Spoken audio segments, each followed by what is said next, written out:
পয়গম্বর বলেন কোন মানুষ যদি বেশি বেশি মা জাতি যদি আমল করে সন্তানকে পেটের মধ্যে নিয়া সেটার আসর সন্তানের ভিতরে পড়ে, এই প্রভাবটা সন্তানের ভিতরে পড়ে। সন্তানটা এরকম ভাবে আখলাকওয়ালা যদি বানাইতে চাও, কিছু আমল আছে যে আমলগুলো তুমি করবা। যেমন কিতাবের মধ্যে পাওয়া যায়, তুমি যদি সূরা মরিয়ম এই সূরাটা তুমি তোমার সন্তানকে পেটের মধ্যে নিয়া বারবার সব সময় তেলাওয়াত করো, তোমার সন্তানটা ধৈর্যশীল হবে। তুমি যদি তোমার সন্তানকে পেটের মধ্যে নিয়া সূরা ইউসুফ তেলাওয়াত করো, তোমার সন্তানটা সুন্দর হবে। এরকম ভাবে বিভিন্ন আমল আছে।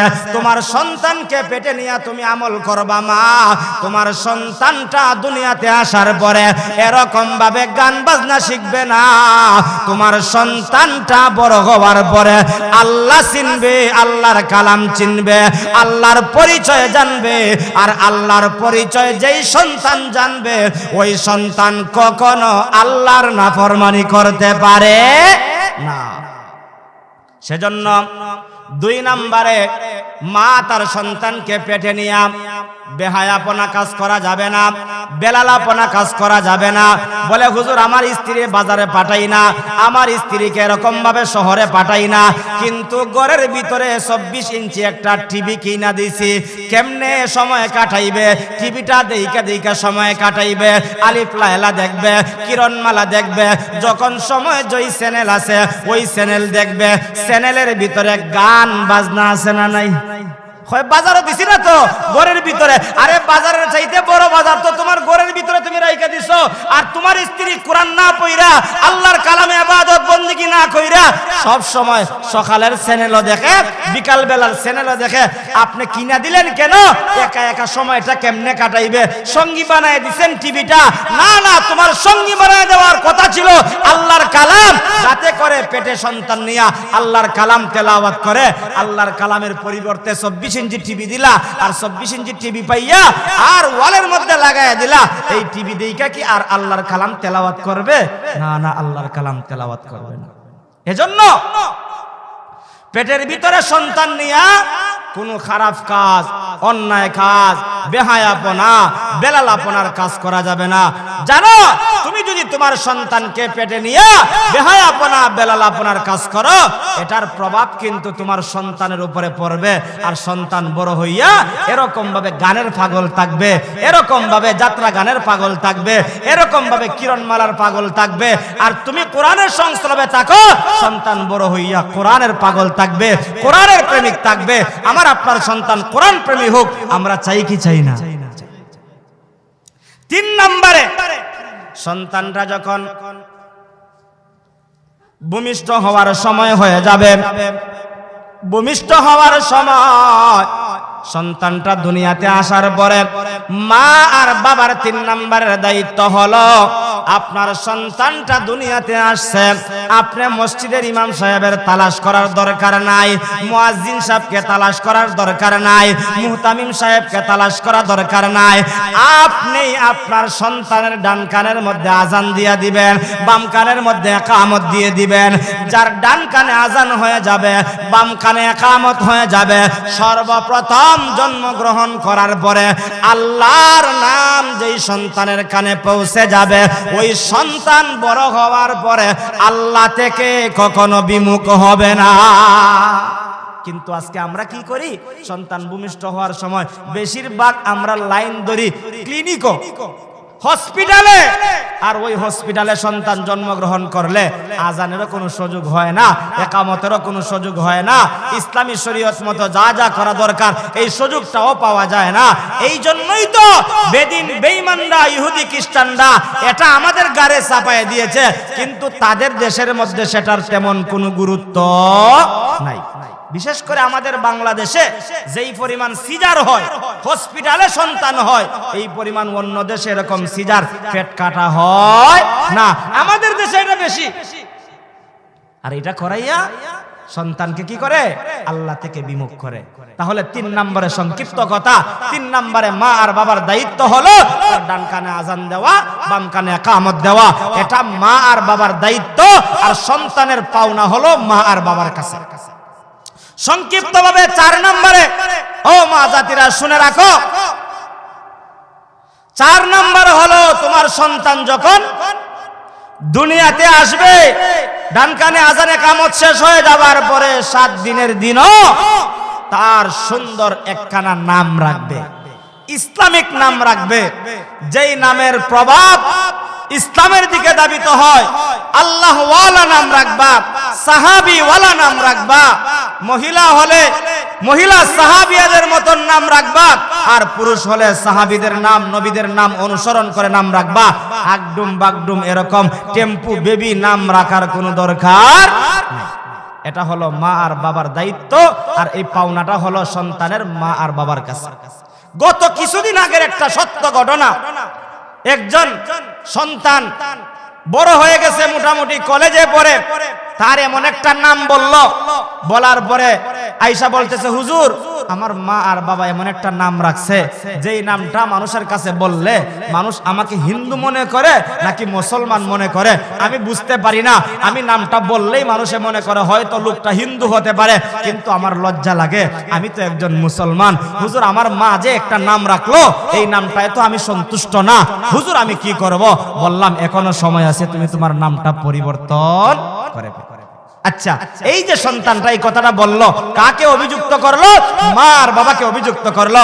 মা আর বাবা, তুমি দুনিয়ার নীতি প্রথা অনুযায়ী তুমি তোমার সন্তানের একটা নাম রাখলা, আর যেই নামটা ইসলামিক নাম নয়, যেই নাম শুনলে মানুষে হিন্দু মনে করতে পারে, মুসলমানও মনে করতে পারে, দ্বিধা দ্বন্দ্বের মধ্যে পড়ে যেতে পারে, এমন নাম রাখা সন্তানের জন্য মা বাবার উচিত না। এজন্য আপনার সন্তানের 7 দিনের দিন একখানা নাম রাখবা, এরপরে 7 দিনের দিনও তার একটা আকিকা করবা। পুরুষ হলে 2টা খাসি দিয়া তুমি তার নামে আকিকা করবা, মহিলা হলে একটা খাসি দিয়া আপনি আকিকা করবা। এরপরে কোন আল্লাহ ওয়ালা দিয়া তুমি তার মুখের মধ্যে তাহনিক করাইবা, মিষ্টি জাতীয় জিনিস তার জবানে দিবা। এগুলো হলো মার বাবার দায়িত্ব। এরপরে আপনার সন্তানের মাথায় যেই পরিমাণ চুল আছে 7 দিনের দিনে, এই পরিমাণ চুল যদি আপনার মাথার চুলগুলো খামান তো ভালো কথা, মুন্ডাইলে ভালো কথা, যদি নাক বার করতে পারেন যদি সমস্যা হয় ঠান্ডা লাগবে, সেজন্য এই পরিমাণ চুল পরিমাণ স্বর্ণ অথবা রূপা আল্লাহ তাআলার রাস্তায় দান করা, এটা হলো মা আর বাবার দায়িত্ব। আজকে আমরা আকিকাও করি না, সুন্দর নামও রাখি না, আর তাহরিকও করাই না, আর তার মাথার চুল পরিমাণ টাকা পয়সা আমি আল্লাহর রাস্তায় দান করি না। সন্তানের হক আমি আদায় করলাম না। আমি বাবা হিসাবে আল্লাহর দরবারে, মা হিসাবে আল্লাহর দরবারে কাঠগড়ায় দাঁড়াইতে হবে, আর দুনিয়ার ভুক্তভোগী সন্তানের কাছ থেকেই তোমাকে পেতে হবে। 7 দিনের দিনে আপনার সন্তানের নামটা রাখবা, তাহনিক করাইবা, চুল পরিমাণ টাকা অথবা পয়সা, স্বর্ণ পরিমাণ ওজন কইরা সদকা করবা, সুন্দর একখানা নাম রাখবা। এরপরে আপনার সন্তানটাকে আপনি আস্তে আস্তে লালন পালন করবা। লালন পালন কইরা দিন যাবে, সপ্তাহ যাবে, মাস যাবে, বৎসরের পর বৎসর যাবে। সন্তানটা যখন আস্তে আস্তে বড় হতে লাগবে, বড় হতে হতে এক পর্যায়ে যখন সন্তান কথা বলতে শিখতে আরম্ভ করবে, বাবার নাম শিখাইবা না, মার নাম শিখাইবা না, না শিখাইলেও মা ডাকবে, শিখাইলেও বাবা ডাকবে, কিন্তু সর্বপ্রথম তোমার কলিজার টুকরা সন্তান যখন কথা বলতে শিখতে আরম্ভ করবে, তুমি তোমার কলিজার টুকরা সন্তানটাকে সর্বপ্রথম আমার আল্লাহ পাকের নামটা শিখাইবা। আর আমরা আজকে মার বাবা হিসাবে, দাদার দাদি হিসাবে, নানার নানি হিসাবে সন্তানদের শিখাই হো নানা, হো মামা, হো বাবা, হো মা। আরে মা বাবা তো বলতেই পারবে, সর্বপ্রথম তুমি তোমার সন্তানের জবান দিয়া আল্লাহর নামটা উচ্চারণ করাও না, তোমার সন্তান তো ভাগ্যবান সন্তান হয়ে যাবে, তোমার সন্তান তো আল্লাহ প্রেমিক সন্তান হয়ে যাবে। এগুলো তুমি মা আর বাবার দায়িত্ব। এই জন্য মা আর বাবা এই সমস্ত দায়িত্ব যদি পালন করে, সংক্ষিপ্ত আরো অনেক কথা আছে, প্রাথমিক অবস্থায় যদি মা আর বাবা তার সন্তানের সেই দায়িত্ব পালন করে, আর সন্তান আস্তে আস্তে বড় হওয়ার পরে সন্তান বড় হবে, মা আর বাবা বৃদ্ধ হবে। সন্তান আস্তে আস্তে বড় হবে, আর মা আর বাবা কি হবে? বৃদ্ধ হবে। ওই কথাটাই আল্লাহ বলেন তুমি যদি তোমার সন্তানের দায়িত্ব পালন করো আর সন্তানটা বড় হওয়ার পরে তুমি যখন বার্ধক্য হয়ে যাইবা তখন সময় তোমার সন্তান তোমার সঙ্গে ভালো ব্যবহার করবে, ভালো ব্যবহারের নির্দেশ আর ফয়সালা একমাত্র দিয়েছেন কে? আল্লাহ। ওই কথাটাই আল্লাহ বলেন, ওয়াবিল ওয়ালিদাইনি ইহসানা।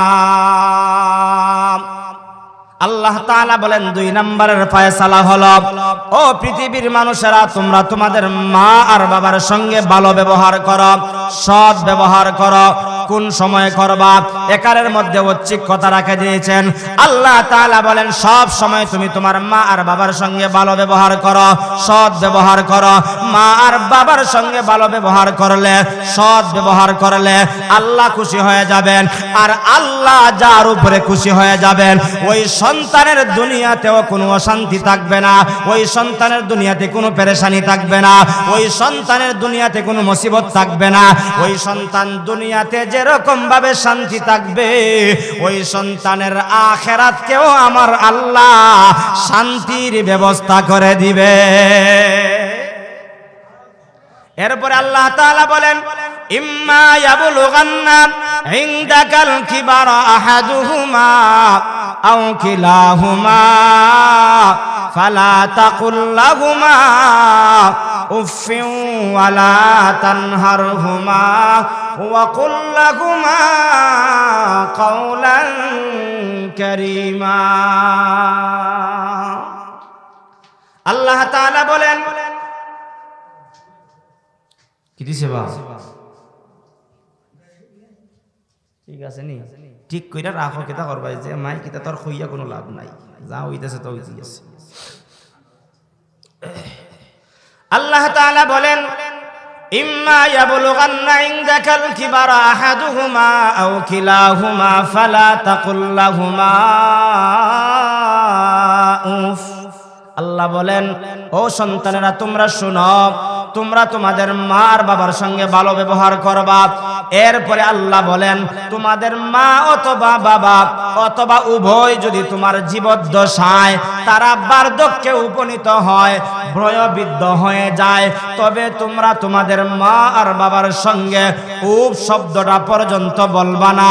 এই আয়াতের ব্যাখ্যায় মুফাসসিরিনে কেরাম বলেন, এমন কথা বলবা না যেই কথার দ্বারা তোমার মা আর বাবার অন্তর থেকে উফ শব্দটা বের হয়। মুফাসসিরিনে কেরাম লেখেন, উফ শব্দর চাইতে হালকা কোন শব্দ যদি থাকতো আল্লাহ সেই শব্দটা আল্লাহ কোরআনের মধ্যে উল্লেখ করতেন। একটা উদাহরণ দিলে বুঝবেন। আপনার হাতে যদি ব্যথা পান, হঠাৎ করে উফ শব্দ আসার আগে কঠিন ব্যথা পাইলে আপনি চিৎকার করেন, কান্না করেন। সামান্য ব্যথা পাইলে বলেন উফ অথবা ইস। এমন কথা বলিও না যেই কথার দ্বারা তোমার মা বাবা কান্না করবে দূরের কথা, মা বাবা চিৎকার করবে দূরের কথা। এমন ব্যবহার করিও না যেই ব্যবহারের দ্বারা তোমার মায়ের অন্তর থেকে, তোমার বাবার অন্তর থেকে উফ শব্দটা বের হয়। উফ শব্দটা বের হতে দেরি, আল্লাহর আরশ কাঁপতে দেরি হয় না। সেজন্য মা আর বাবাকে উফ শব্দটা বলবা না। এটা হলো 1 নম্বরের ব্যাখ্যা। 2 নম্বরের ব্যাখ্যা মুফাসসিরিনে কেরাম বলেন, তোমার মা অথবা বাবা তোমাকে একটা আদেশ করেছে, ও সন্তান এই মুহূর্তে তুমি সোনারুঘাট বাজার থেকে এই কাজটা করে আসো অথবা ওই জিনিসটা নিয়ে আসো। তুমি মোবাইলে ব্যস্ত, অথবা ক্যালেং বোর্ড খেলায় ব্যস্ত, অথবা তুমি ব্যাডমিন্টন খেলায় ব্যস্ত, অথবা তুমি দুনিয়াবি কোনো কাজে ব্যস্ত। মা আর বাবা তোমাকে আদেশ করেছে, তুমি করবা ঠিক, মা আর বাবার আদেশ পালন করবা ঠিক, কিন্তু তুমি বলছো ইস এই মুহূর্তে আমার খেলার টাইম, ইস এই মুহূর্তে আমার খেলার টাইম, আমার মা আর আমার আর আদেশ দেওয়ার সময় পাইছে না। এই শব্দটাও তুমি মা আর বাবাকে বলতে পারবা না। ইস বলার আগেই তুমি তোমার মা বাবার কথা শোনার ফয়সালা এবং নির্দেশ দিয়েছেন কে? আল্লাহ দিয়েছেন। ও মুসলমান, এই আয়াতে স্পষ্ট ভাষায় আল্লাহ বলেছেন, তোমাদের মা অথবা বাবা অথবা উভয় যদি তোমার হায়াতের জিন্দেগিতে বৃদ্ধে তারা রূপান্তরিত হয়, বয়োবৃদ্ধ হয়ে যায়, উফ শব্দটা বলবা না। অন্যত্র আয়াতে আল্লাহ বলেন ওয়াবিল ওয়াসাইনাল ইনসানা বিওয়ালিদাইহি ইহসানা। আল্লাহ বলেন পৃথিবীর মানুষেরা তোমরা তোমাদের মা আর বাবার সঙ্গে ভালো ব্যবহার করো। এরপরে আল্লাহ তাআলা অন্য একটা আয়াতে মার কথা 3 বার বলেছেন। মা যে 3টা কষ্ট করেছে সেই 3টা কষ্টের কথা আল্লাহ কোরআনুল কারীমের মধ্যে উল্লেখ করেছেন। আল্লাহ বলেন হামালাতহু উম্মুহু ওয়াহনান আলা ওয়াহনিন ওয়া ফিসালুহু ফি আমাইন। আল্লাহ তাআলা এই আয়াতের মধ্যে মার 3টা কষ্টের কথা বলেছেন। আল্লাহর কালামে আল্লাহ তাআলা মা জাতির 3টা কষ্টের কথা উল্লেখ করেছেন। আর হাদিসে পাকের মধ্যে আল্লাহর পয়গম্বর বলেন, একজন সাহাবী জিজ্ঞাসা করলো, ওগো নবীজি আমার কাছে সবচাইতে বেশি হকদার কে? নবীজি জবাব দিলেন উম্মুকা, তোমার মা। সাহাবী প্রশ্ন করলেন তারপরে কে? নবীজি জবাব দিয়ে দিলেন উম্মুকা, তোমার মা। সাহাবী আবার প্রশ্ন করলেন ইয়া রাসূলুল্লাহ, তারপরে আমার কাছে সবচাইতে বেশি হকদার দাবিদার কে? নবীজি জবাব দিয়ে দিলেন উম্মুকা, তোমার মা। 3 বার মায়ের কথা বলেছেন। সাহাবী 4বার প্রশ্ন করলেন ইয়া রাসূলুল্লাহ, ইয়া হাবিবাল্লাহ, তারপরে আমার কাছে সবচাইতে বেশি হকদার কে? নবীজি সাল্লাল্লাহু আলাইহি ওয়াসাল্লাম জবাব দিয়ে দিলেন আবুকা, তোমার বাবা। এই হাদিস থেকে প্রমাণ হয় মার কথা 3 বার বলেছেন, বাবার কথা 1 বার বলেছেন। ওই আয়াত দ্বারা প্রমাণ হয় আল্লাহ তাআলা বলেন মা যেই 3টা কষ্ট করেছে, যেই 3টা পরিশ্রম করেছে, সেই 3টা কষ্ট পরিশ্রমের মধ্যে বাবার কিঞ্চিত পরিমাণ কোনো অংশীদার না। যেই 3টা কষ্ট মা করেছে এই 3টা কষ্টের মধ্যে বাবার অংশীদার নাই। আর হাদিসে বলেছেন নবীজি যে মার কথা 3 বার বলা হয়েছে, ধারাবাহিক 3 বার বলার পরে 4বার বাবার কথা বলেছেন। ও মা জাতি, তুমি শুনে রাখো তোমার কি পরিমাণ সম্মান আল্লাহ দান করেছে। তুমি তো তোমার সম্মান বুঝলা না, তুমি তো তোমার ইজ্জত বুঝলা না, তুমি তো তোমার মর্যাদা বুঝলা না, তুমি তো তসলিমা নাসরিনের উত্তরসূরি হয়ে যাচ্ছ। তুমি যদি বলো যে আমি আমার মন গড়া ভাবে চলবো, না না, তোমার মন গড়া ভাবে চললে তোমার ইজ্জত বাড়বে না। আল্লাহর কথায় তুমি চলো, তোমার ইজ্জত আর সম্মান বাড়ায়া দিবেন একমাত্র কে? আল্লাহ। মার কথা 3 বার কেন বললেন? বাবার কথা 1 বার কেন বললেন? আল্লাহর কালাম প্রমাণ করে মা যেই 3টা কষ্ট করেছে। 1 নম্বরের কষ্ট হলো হামালাতুহু উম্মুহু ওয়াহনান আলা ওয়াহনিন ওয়া ফিসালুহু ফি আমাইন। 1 নম্বরের কষ্ট হলো মা তার কলিজার টুকরা সন্তানটাকে পেটের মধ্যে ধারণ করেছে। ও মুসলমান, ও মা বোনেরা, ও যুবক বৃদ্ধ বাবা, কথাগুলো মনোযোগ সহকারে শ্রবণ করবেন। 1 নম্বরের মায়ের কষ্ট হলো সন্তানটা যখন সর্বপ্রথম পেটে চলে আসে, ধীরে ধীরে আস্তে আস্তে বড় হতে থাকে। বড় হতে হতে সন্তানটা এরকম ভাবে হয়ে যায় 1 কেজি, 1.5 কেজি, 2 কেজি, 3 কেজি ওজন হয়ে যায়। ওজনদার সন্তানটাকে নিয়ে মা 1 দিন 2 দিন নয় 5 থেকে 7 মাস পর্যন্ত মা ওই সন্তানটাকে পেটের মধ্যে ধারণ করিয়া দুনিয়ার যত ফ্যামিলির কাজ আছে সমস্ত কাজকর্ম করে। আজকে যদি কোনো একটা পুরুষের পেটের মধ্যে একটা ইট বেঁধে দেওয়া হয়, আপনি কি ব্যবসা করতে পারবেন? আপনি কি চাকরি করতে পারবেন? আপনি কি এরকম ভাবে ঘরের সংসারের কাজ করতে পারবেন? না না না, এটা একটা অসুবিধা করবে। অসুবিধাটা এমন হবে আপনার ব্যবসায় অসুবিধা হবে, আপনার চাকরিতে অসুবিধা হবে, আপনার কৃষিকাজে অসুবিধা হবে। কিন্তু ওই মা আমাকে আপনাকে পেটে ধারণ করেছে 10 মাস 10 দিন কম বেশ পেটের মধ্যে ধারণ করিয়া আস্তে আস্তে যখন 4 4 মাস 3 মাস হয়ে যায়, আল্লাহ তাআলা রূহটা দান করেন। ওই সন্তানটা হাত নাড়াচাড়া করলে মার কষ্ট হয়, পা দিয়া লাথি মারলে মার কষ্ট হয়, মার ব্যথা শুরু হয়ে যায়। দাঁড়িয়ে থাকলে ওই মাটা আর দাঁড়িয়ে থাকতে পারে না, ব্যথার কারণে মা বিছানার মধ্যে পড়ে যায়। দাঁড়িয়ে থাকলে মাটা বসে যায়, খাবার খেতে থাকলে মা খাবারের ফিলিট ফেলে দিয়া বিছানায় চলে যায়।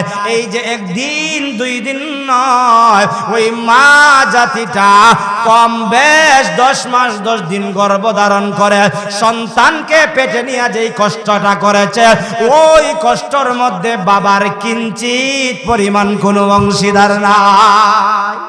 এজন্য মা 1 নম্বরে যে কষ্টটা করেছে, পৃথিবীর পুরুষ জাতি সেই কষ্টের অংশীদার হতে পারে না। সংক্ষিপ্ত কথা, এই কষ্টটা ধারণ করার পরে আরেকটা কষ্ট, ওয়াহনান আলা ওয়াহন, এক কষ্টের পরে আরেকটা কষ্ট। কষ্টটা কেমন কষ্ট? সারাদিন মনে করেন বাজারে আপনি পুরুষ হিসাবে কাজ করলেন, গরু আইসা যদি আরো কাজ করতে হয়, আমার আপনার ফ্যামিলির মধ্যে কেউ থাকলে বলে, হায় রে হায়, বাজারেও কষ্ট করে আসলা, গরু আইসা কষ্ট করো। কষ্টের পর কষ্ট করলে সেই কষ্টটা আরো বাড়ি হয়ে যায়। এই কষ্টটা কি হয়ে যায়? বাড়ি হয়ে যায়। আমার মা, আপনার মা 10 মাস 10 দিন গর্ভধারণ করার পরে, পেটের মধ্যে ধারণ করার পরে, ওই মার আরেকটা কষ্ট হলো সন্তানকে ভূমিষ্ঠ করার কষ্ট। ও মুসলমান, ও যুবক বৃদ্ধ বাবা, আজকে যে মার সঙ্গে অন্যায় করো, অপরাধ করো, আজকে যে মাকে গালি দাও, বাবাকে গালি দাও, মাকে ধমক দাও, বাবাকে ধমক দাও, একবার কি চিন্তা করে দেখেছ ওই মা তোমাকে নিয়ে কেমন কষ্ট করেছে? ওয়াহনান আলা ওয়াহন। 2 নম্বরের কষ্টটা হলো তোমার মা তোমাকে ভূমিষ্ঠ করাইছে। ভূমিষ্ঠ করানোর কষ্টটা কেমন? সন্তান প্রসব করার আগ মুহূর্তে মার যখন ব্যথা শুরু হয়ে যায়, স্বামীর কাছে যায়, ও আমার প্রাণের স্বামী গো, আমাকে মাফ করে দাও, ক্ষমা করে দাও, আপনার ঘরে আসার পরে কত অন্যায় করেছি, কত অপরাধ করেছি, আমাকে মাফ করে দাও। মনে হয় সন্তান ভূমিষ্ঠ করাইতে গিয়া মারাও যাইতে পারি, ও আমার স্বামী আমাকে মাফ করে দাও, ক্ষমা করে দাও। শ্বশুরের কাছে মাফ চায়, শাশুড়ির কাছে মাফ চায়। এমনকি বর্তমান যুগে সন্তান মেয়েটা, তার জন্ম দরদি একটা বাবা আছে, মা আছে, বাবার বাড়িতে ফোন করে মার কাছে ক্ষমা চায়, আম্মা গো, তুমি না আমাকে ভূমিষ্ঠ করাইছ, তুমি না আমাকে লালন পালন করেছ, তুমি না আমাকে লেখাপড়া করাইছ, ও মা, লেখাপড়া করাইয়া তুমি আরেকটা বাড়িতে আমাকে হস্তান্তর করেছিলা। আজকে ওই বাড়িতে আসার পরে আমি আজকে সন্তান ভূমিষ্ঠ করাইতে গিয়া যদি আমি মারা যাই, আমি সন্তানের উপরে তুমি দুঃখ কষ্ট রাখিও না। ও মা, তুমি আমাকে মাফ করে দাও, তুমি আমাকে ক্ষমা করে দাও। মা হাও মাও মরে কান্না করে, সন্তান হাও মাও করে কান্না করে, বাবার কাছে ফোন করে বলে, বাবা, আমাকে তুমি খাবার খাওয়াইতে গিয়া নিজে শান্তির খাবার খাইতে পারো না, আমাকে সুন্দর পোশাক পরিধান করাইতে গিয়া তুমি বাবা ঈদের সময় সুন্দর পোশাক পরিধান করতে পারো না। বাবা গো, অন্যায় করেছি, অপরাধ করেছি, আমি সন্তানকে মাফ করে দাও। সমস্ত আত্মীয় স্বজনের কাছ থেকে বিদায় নিয়া ওই সন্তানের ভূমিষ্ঠ করানোর আগে মা জমিনের মধ্যে গলা কাটা মুরগির মতন চটপট করতে থাকে। চটপট করতে করতে যখন সন্তানটাকে ওয়াহনান আলা ওয়াহনিন, সন্তানটাকে ভূমিষ্ঠ করাইয়া পেলে, ভূমিষ্ঠ করানোর কষ্টটা কেমন হয়? গলা কাটা একটা মুরগ যেরকম ভাবে কষ্ট হয় চটপট করে, তার চাইতে বেশি একটা মা তার সন্তানকে ভূমিষ্ঠ করাইতে গিয়া কষ্ট হয়। এই কষ্টের পরে যখন সন্তানটাকে সামনে দেখে, আল্লাহু আকবার, ওই সন্তানটাকে সামনে দেখার পর মা কলিজার টুকরা সন্তানের চেহারার দিকে তাকাইয়া 10 মাস 10 দিনের কষ্ট, ভূমিষ্ঠ হওয়ার কষ্ট মা মুহূর্তের ভিতরে ভুলে যায়। ওই মাকে কেমনে আজকে কষ্ট দাও, ওই মাকে কেমনে আজকে গালি দাও, ওই মাকে কেমন করে তুমি আজকে গলা কেটে বস্তায় ভরে এরকম ভাবে তুমি কেমনে নৌকা দিয়া নিয়া এরকম ভাবে নদীতে ফেলে দাও।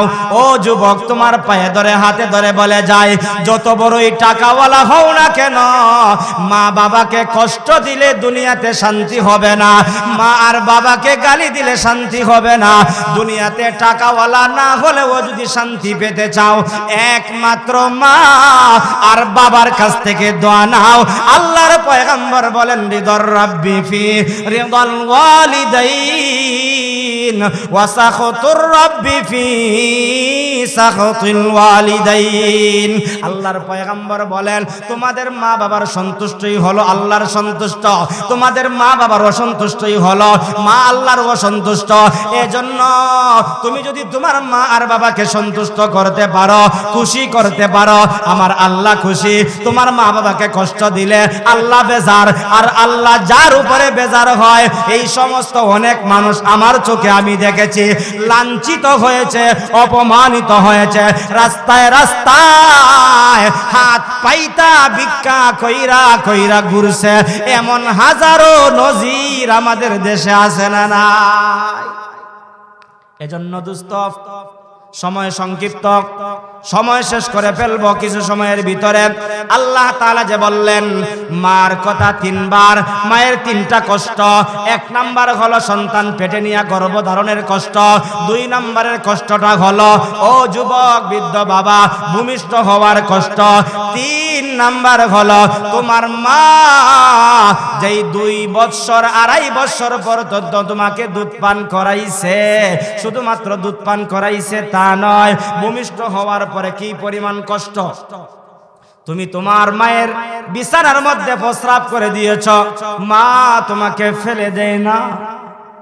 তুমি তোমার মায়ের কাপড় নষ্ট করে ফেলেছ, মা তোমাকে ধমক দেয় না। হাসি মুখে মা কাপড় চেঞ্জ করে আবার কলিজার টুকরা শিশু সন্তানকে খুলে নেয়, আবার প্রস্রাব করে দেয়, আবার পরিষ্কার করে, আবার পায়খানা করে দেয়, আবার পরিষ্কার করে। শীতের দিন আসলে দেখা যায় সন্তান বারবার প্রস্রাব কইরা বিছানা ঠান্ডা করে ফেলেছে। মা সন্তানের জন্য মায়া, সন্তানকে কোথায় রাখবে?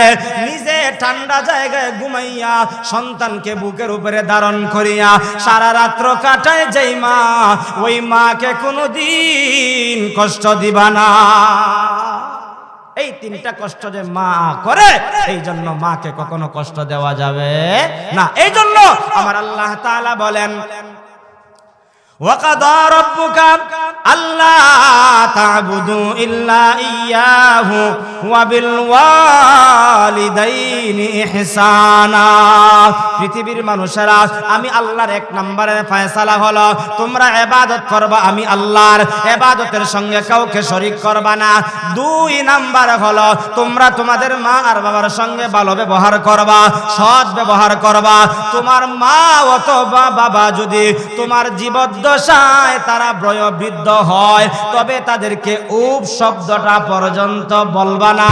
এরপরে আল্লাহ বলেন, ওয়ালা তানহারহুমা, মা আর বাবাকে ধমক দিবা না। ওয়াকুল লাহুমা কাওলান কারীমা, বরংস তুমি তোমার মা বাবার সঙ্গে সম্মানজনক ব্যবহার করবা, ভালো ব্যবহার করবা, এমন ব্যবহার করবা যাতে করে তুমি লন্ডন থাকলেও তোমার মা তোমাকে যাতে জিজ্ঞাসা করে, সন্তান কেমন আছো, তোমাকে দেখি না আজকে অনেক দিন হয়ে গেছে। তুমি সিলেট থাকো, তোমার সন্তানকে তোমার মা মা যখন ফোন করে বলবে সন্তান কেমন আছো, মহব্বত আর ভালোবাসার কথা যখন মা আর সন্তান বলে, সন্তানও যখন সম্মানের সহিত ভালো ব্যবহার সম্মানজনক ব্যবহার করে, আম্মা গো আপনার কেমন শরীরটা, আপনার কেমন অবস্থাটা, আপনার কোনো সমস্যা কিনা, ভালো ব্যবহার করলে আল্লাহ তাআলা খুশি হয়ে যায়, মাও খুশি হয়ে যায়। এরকম ভাবে মা আর বাবাকে খুশি কইরা হায়াতের জিন্দেগি আমরা যদি কাটাইতে পারি, দুনিয়াতেও আল্লাহ সম্মান দিবেন, আখিরাতেও আমার আল্লাহ চির সম্মানের মালিক বানাইয়া আমাদেরকে জান্নাতের মেহমান বানায়া দিবে। কেমনে বানাইবেন? আল্লাহর পয়গম্বর বলেন, হুমা জান্নাতুকা ওয়া নারুক, তোমাদের মা বাবা হয় তোমার জন্য জান্নাত, না হয় তোমার জন্য জাহান্নাম। মা বাবারে খুশি করলে পাইবা জান্নাত, আর মা বাবারে